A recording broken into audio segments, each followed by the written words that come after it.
Bonifacio Global City will soon welcome a very special building. It will transform its image and become a new focal point of Manila. I think it's a good idea to add more character in a business district that have few distinctive buildings. I think it's a good idea to make a statement about building in Manila today. A statement about being generous with public space, about giving back to the city and of course to its people. A statement about what Filipino architecture is about. But first we have to understand what makes an icon successful. An icon needs to capture popular imagination, and it needs to be instantly recognizable. It needs to become a symbol of the nation it represents. And finally, it needs to become eternal. Therefore, designing an icon is not just about creating a beautiful form. It's the meaning of that form, the use of the form, and how this form can become timeless. For me, the right form depends entirely on how we respond to the context, the site, the local culture, the climate, and the people. Sydney Opera or Bilbao Museum are amazing icons because of the spectacular surroundings that let them breathe and shine. In Paris, the Pyramid of the Louvre and the Great Arch were designed specifically for their size. They resolve their size perfectly, and they can only fit there. Our site is in the heart of Manila's most vibrant center. We have a unique opportunity to give it a world-class skyscraper and a world-class public space at its foot. The difficulty is the challenge to exist in such a dense site, with other tall buildings so close to us. How can we stand out here? I believe it is crucial to become taller than the neighbors are. Our skyscraper needs to reach up to find some space to shine. It needs to become a significant part of the skyline of Bonifacio Global City and of Manila.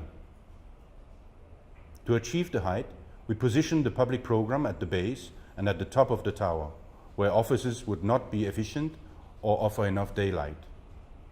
By slanting the facades to merge the programs into one form, we get a steep pyramid.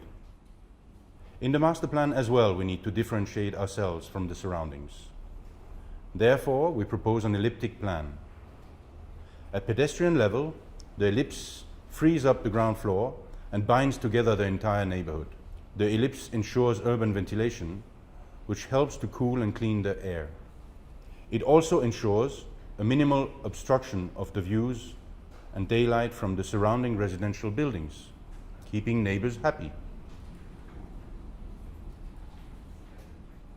The elliptic plan, combined with the pyramid, creates an elliptic cone. We call it the ICONE Tower.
The ICONE Tower stands out in its context, and it is efficient and logical.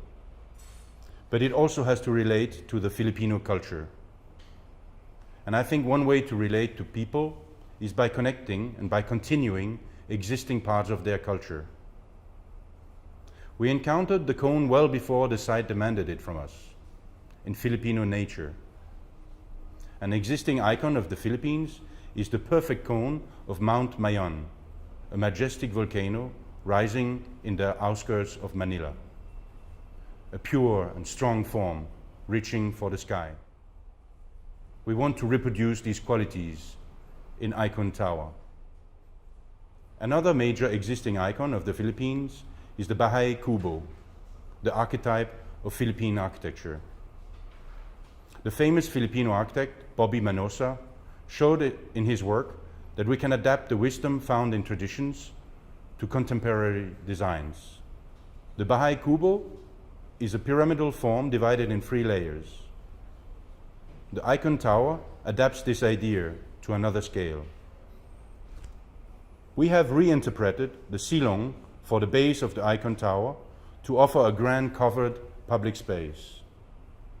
It is a generous gift to the local community and to the users of the tower.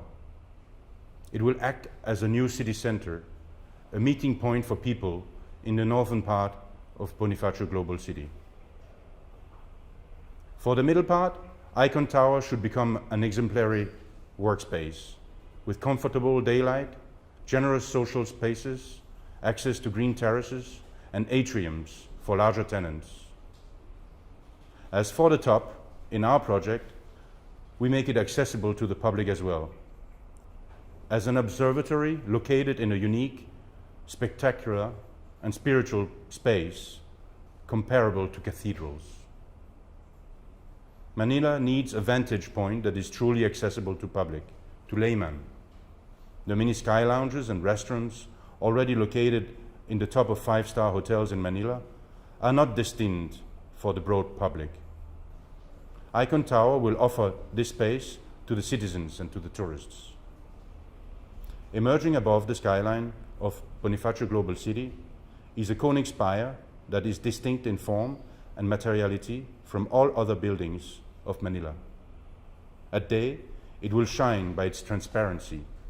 At night, a large lens will project a beacon of light over Manila and its bay.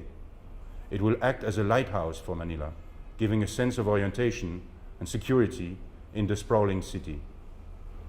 It will remind everyone that a vast ocean surrounds the islands of the Philippines, perhaps the most defining part of Filipino identity. We call the top of the tower the Light of Manila. Besides being an observatory with spectacular views, the Light of Manila is a grand space meant to inspire and bring Filipinos together. I hope it can gather Filipinos of all religions in a shared, peaceful, spiritual emotion, an emotion created by a space designed to elevate the mind and celebrate the light itself. The ICONE Plaza around the tower is yet another generous gift to the city. And once more, it relates to something that I think lies deep in the Filipino soul, the forest. We propose it to be a dense canopy of tall, large trees, recreating beneath the shade and the ambience of a Filipino tropical forest. The dense canopy of trees also filters the views to the surrounding buildings. We do not forget popular culture or the need to be useful for people on a daily basis. Filipinos have a strong penchant for gatherings, for celebrations, and they traditionally enjoy doing those in public space. The ICONE Plaza is meant to offer protected and useful space for these popular activities. Some pavilions will cater for food and drinks, animating the plaza 24/7 and creating life in the heart of the city. Our project aims to provide an architectural response to the climate as the Bahay Kubo did, but also the arcades introduced by the Spanish. It is all about creating shade and shelter around the building.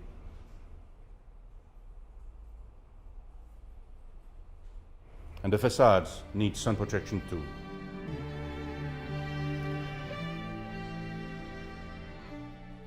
The Philippines are prone to earthquakes and typhoons. The cone is the optimum form to reduce the structural cost to resist those forces.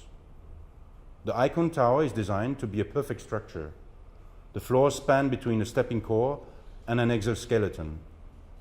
The exoskeleton becomes the most expressive part of the design.